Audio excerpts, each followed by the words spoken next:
मैं सत्यनारायण शर्मा साहित्य दृष्टि के चैनल पर आप सभी का हार्दिक अभिनंदन करता हूँ। जैसा कि मैं सूर्यकांत त्रिपाठी निराला का वर्णन कर रहा हूँ, अट नहीं रही है कविता के माध्यम से। और जैसा मैं कह चुका हूँ कि निराला अपने आप में तीनों बाद को समेटे हुए हैं: छायावाद, प्रगतिवाद, प्रयोगवाद। और इस बात को हम जानते हैं कि छायावाद का जन्म 1920 ईस्वी के आसपास होता है। और उस समय का जो परिवेश था, जो सामाजिक ढांचा था, जो सामाजिक व्यवस्था थी, वहां किसी प्रकार की उन्मुक्तता नहीं थी, किसी प्रकार की भावनात्मक अभिव्यक्ति तो थी, लेकिन प्रेम और सौंदर्य का जो सामाजिक परिवेश था वह पूर्ण रूपेण खंडित था। लेकिन मनुष्य की भावनाएं प्रत्येक युग में अपने श्रृंगार रस में, अपने प्रेम और सौंदर्य में लगातार आप्लावित होता रहता है। लगातार प्रेम और सौंदर्य को किसी भी युग में रोका नहीं गया है।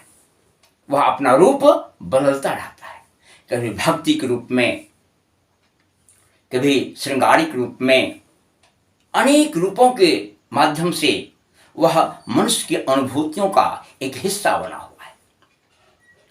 और जैसा मैं कह रहा हूं कि छायावाद एक ऐसे युग का प्रतिबिंब है जिस युग में हम पाते हैं कि समाज में उन्मुक्तता नहीं थी। और ऐसी स्थिति में जब कवि सामाजिक बंधन को तोड़ना चाहता था, लेकिन समाज में किसी प्रकार की कह सकते हैं उन्मुक्तता नहीं थी, आजादी नहीं थी, तो कवि ने अपनी अभिव्यक्ति को प्रकृति के माध्यम से एक आकार दिया।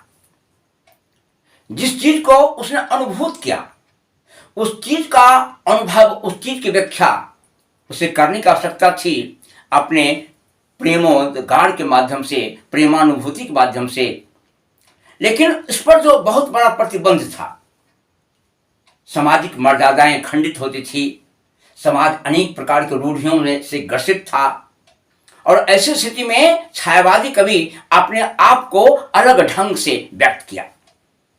उसमें पंत ने कहा, वियोगी होगा पहला कवि, आस उपजा होगा गान, वही हो आंखों से चुपचाप, वही होगी कविता अनजान। वियोगी होगा पहला कवि, यानी कवि के लिए वियोगापन की आवश्यकता होती है, जहां आकुलता व्याकुलता में आकर के वह अपने भाव को व्यक्त करता है, अपने अनुभूतियों को शब्द में बांधता है और हमारे समक्ष प्रस्तुत करता है। यह छायावाद की विशेषता रही है। छायावाद की विशेषता रही है कि जो अस्थूल चीज है उसमें सूक्ष्मता की अनुभूति उसने की, और एक ऐसी लोक की परिकल्पना की जिस लोक में किसी प्रकार की बाधाएं नहीं थी। और ऐसे कवियों में से प्रसाद हुए, ऐसे कवियों में से सुमंत पंत हुए, ऐसे कवियों में से महादेव वर्मा हुई। दुनिया का कोई कोना मेरा न कभी अपना होना, परिचय इतना इतिहास ही कर उमरी से मिठास चली। अनेक प्रकार की रचनाएं छायावादी कवियों ने प्रस्तुत किया। जो छायावादी कवियों की वैयक्तिक अनुभूति थी, अपनी व्यक्तिगत अनुभूतियों को छायावादी कवि ने प्रकृति के माध्यम से व्यक्त किया। ले चल मुझे भुलावा देकर मेरे नाविक धीरे धीरे, यह प्रसाद की पंक्ति है। यानी छायावादी कवि संसार से पलायनवादी कवि थे। संसार की जो समस्याएं हैं, संसार का जो संघर्ष है, उसको झेल नहीं पाता है और अपनी प्रेमानुभूति को, श्रृंगारप्रक चेतनाओं को वह एक प्रकृति के माध्यम से व्यक्त करता है। और उन्हीं कवियों में से निराला से भी कवि हुए, जिन्होंने कहा, बांधो ने नाव स्थाव बंधु, पूछेगा सारा गांव बंधु। अनेक प्रकार की कविताओं का उदाहरण हमारे समक्ष मौजूद है। लेकिन प्रस्तुत जो कविता है, अट नहीं रही है। अट नहीं रही है का तात्पर्य यह कि प्रकृति में जो एक बसंत ऋतु का अद्भुत सौंदर्य है। प्रकृति में जो बसंत के आगमन पर जो एक विशाल अद्भुत रस की अनुभूति है, कभी उसको अपने हृदय में समेट नहीं पाता है, अट नहीं रहा है। यानी प्रकृति में इतना अधिक सौंदर्याकर्षण है, इतना अधिक सौंदर्य का प्रतिबिंब उभरता है कि हृदय में जितना स्थान है उससे व्यापक स्थान प्रकृति में है। प्रकृति सज धज करके उस बसंत ऋतु में, फागुन के महीने में हमारे समक्ष प्रस्तुत हो गई है। और इस प्रस्तुति में कवि पाता है कि इस प्रकृति के सौंदर्य को हम अपने हृदय में समेट लें, अपने हृदय में बांध लें, लेकिन ऐसा करने में कभी सक्षम नहीं हो पा रहा है। इसलिए कभी कहता है अट नहीं रही है, अट नहीं रही है आभा फागुन की, सट नहीं रही है। दो स्थान पर गौर कीजिए, अट नहीं रही है, सट नहीं रही है।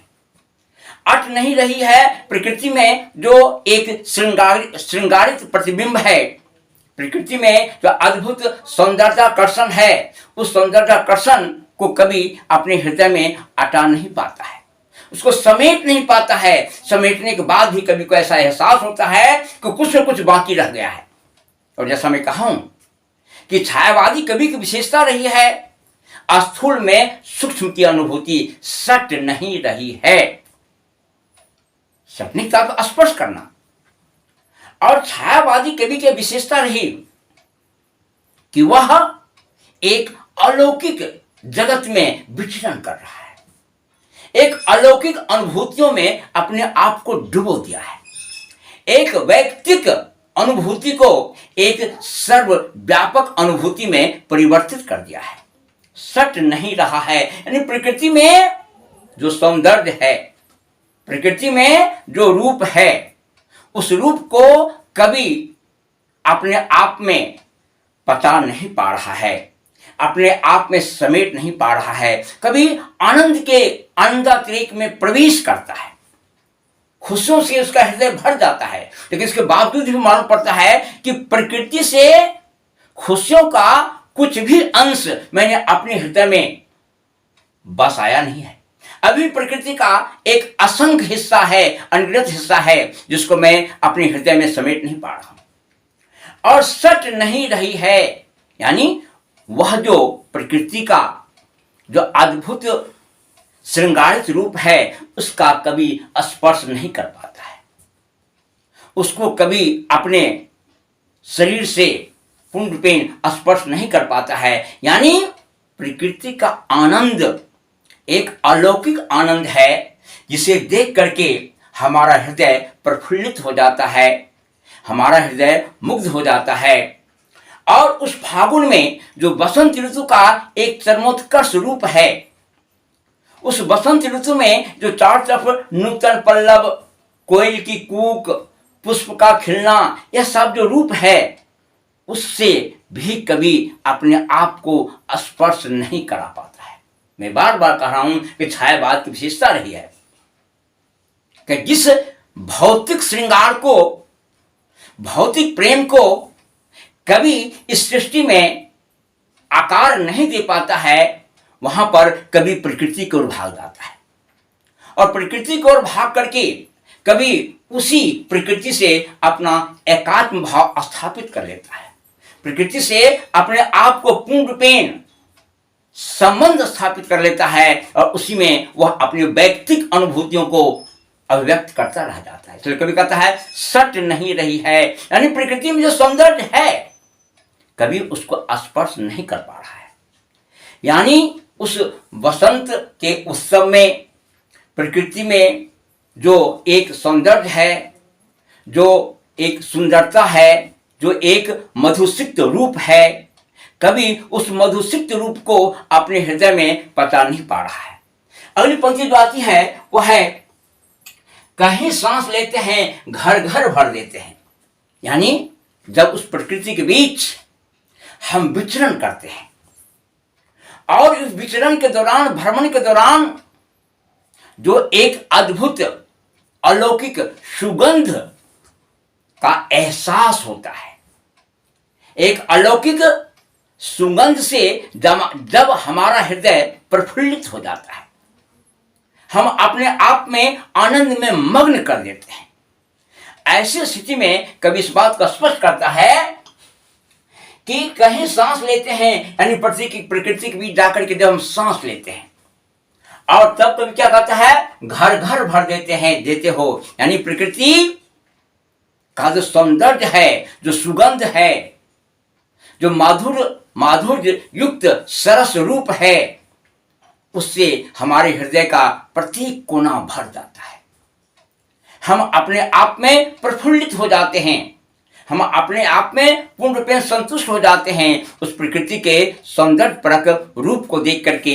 और कभी फिर आगे कहता है, उड़ने को नभ में तुम पर पर कर देते हो, यानी प्रकृति में जो अतुलनीय सुगंध है और सौंदर्य है, उस सुगंध और सौंदर्य को प्राप्त करने के बाद हमारा मन रूपी पक्षी आकाश में उड़ने के लिए आकुल व्याकुल कर देता है, आकुल व्याकुल हो जाता है। मन लगता है कि पंख लगा करके उस सुगंध को लेकर के आकाश में विचरण करे, उस अलौकिक सुगंध को प्राप्त करके आकाश में विचरण करते हुए आनंदातिरेक से अपने हृदय को भर दे।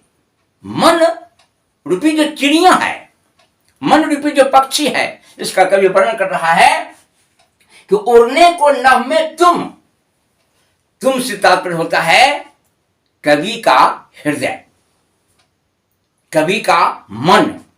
यानी जब हम ऐसे परिवेश में पहुंचते हैं जहां प्रकृति अपने माधुर्य सुगंध को बिखेर रही है, फैला रही है, और उस फैलाव में, उस विस्तार में हमारा मन रूपी पक्षी अपने पंख को पूर्ण रूपेण उसी प्रकार आगे को बढ़ाता है। उड़ने को मन नभ में तुम पर कर देते हो, यानी अपने मन रूपी, मन जो है उसमें सुगंध रूपी पंख लग जाता है, और उस पंख के माध्यम से यह मन उड़ने लगता है।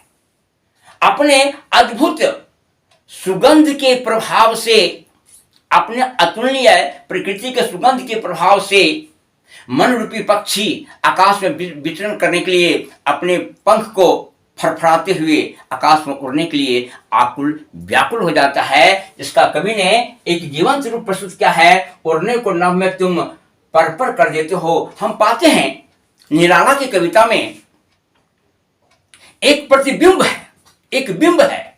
जब उस पंक्ति को हम पढ़ते हैं तो प्रकृति का वह रूप हमारे समक्ष पूर्ण रूपेण जीवंत हो जाता है।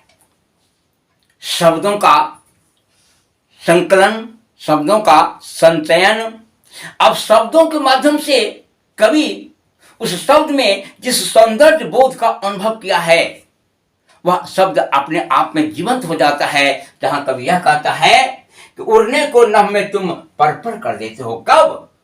जब फागुन की आभा, फागुन का सौंदर्य, बसंत ऋतु का आकर्षण से हमारा मन आप्लावित हो जाता है, पूर्ण रूपेण भर जाता है, तो हमारा मन आकाश में उड़ने के लिए, हमारा मन उड़ने लगता है, और मानो उसी प्रकार उड़ने लगता है कि उसमें पंख लग गया हो।